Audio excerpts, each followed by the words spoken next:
السلام علیکم ورحمۃ اللہ وبرکاتہ۔ ناظرین اکرام، اس ویڈیو کو صرف شادی شدہ حضرات ہی دیکھیں۔ بہت سارے لوگوں کے ذہن میں ایک ڈاؤٹ یہ رہتا ہے کہ لوگوں کے جو کمرے ہوتے ہیں، شادی شدہ جو لوگ ہوتے ہیں میاں بیوی، تو ایک کمرہ ہوتا ہے، تو اسی ایک کمرے میں وہ لوگ ہم بستر بھی ہوتے ہیں میاں بیوی، اور اسی کمرے میں وہ نماز بھی پڑھتے ہیں۔ یعنی کیسا ہوتا ہے نا کہ وہ بیڈ وغیرہ ہے تو بیڈ پر، اور بیڈ کے نیچے کچھ جگہ چھوٹی ہوئی ہوتی ہے، تو اس چھوٹی ہوئی جگہ میں وہ لوگ نماز پڑھ لیتے ہیں۔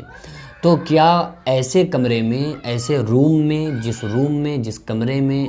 ہم بستری میاں بیوی کرتے ہیں، اسی روم میں نماز پڑھنا کیسا ہے؟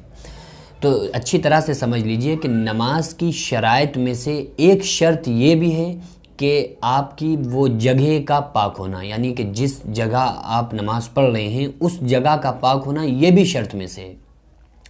تو ظاہر سی بات ہے کہ اگر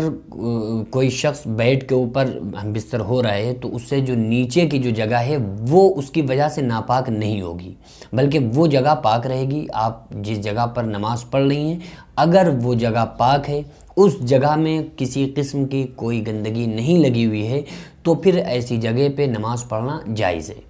ٹھیک ہے، مثلا آپ بیڈ پر اگر کوئی شخص میاں بیوی ہم بستری کرتے ہیں اور نیچے پھر اس زمین کو وہ لوگ ناپاک سمجھنے لگتے ہیں کہ زمین بھی ناپاک ہے، تو ایسا نہیں ہے، بلکہ